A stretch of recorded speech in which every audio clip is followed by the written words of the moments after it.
Сәлеметсіздер ме? 4-ші сынып білім алушыларына арналған қазақ тілі пәні бойынша нәтиже сабақ. Мен үйрендім.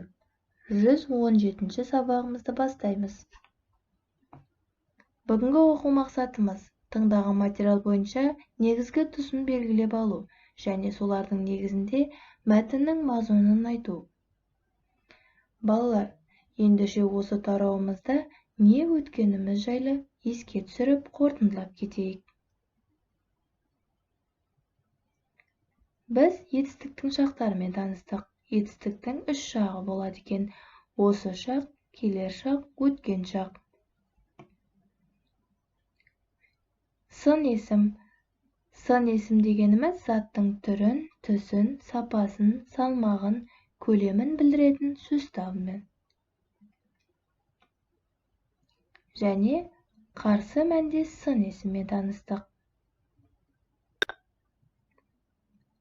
Сан есім. Заттың санын, ретін білдіретін сөздер сан есім деп аталады екен. Олардың сұрақтары қанша, неше, нешінші.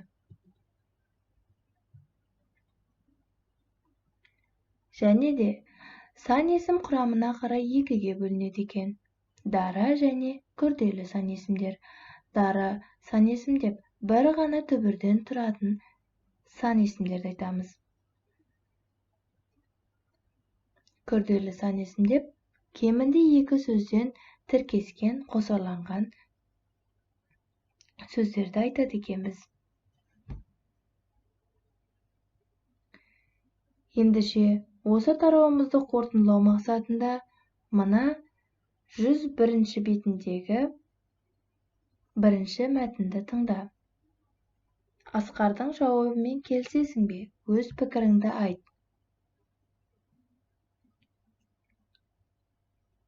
Мәтінді тыңда. Арайдың сұрағы таусылмайды. Ал Асқар жауап беруден шаршамайды. Арай айтады: бірден кейін неге 2 келеді?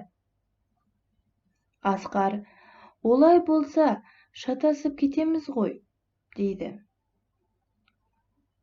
Арай: Асқар, ана бұлттарды қарашы. Бір жағы аппақ, бір жағы онша ақ емес, кір-кір, аспандағы топыраққа тиіп кеткен бе, дейді. Асқар езу тартады. Аспанда топырақ болса, басымызға төгіліп кетпей ме? Топырақ жерде ғана болады.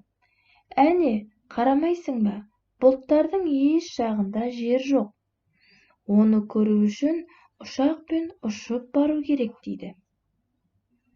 Ендеше мәтіннің соңғы бөлігіндегі алғашқы және соңғы сөйлемді көшіріп жаз. Етістікті тауып, шақ түрлерін ажырат. Мәтінде қандай сан есімдер кездесті? Және де берілген сөздерді қарсы мәнді сын есімдермен толықтыр. Осы тапсырма бойынша кері байланыс жасаймыз. Осымен бүгінгі сабағымыз аяқталды. Сау болыңыз.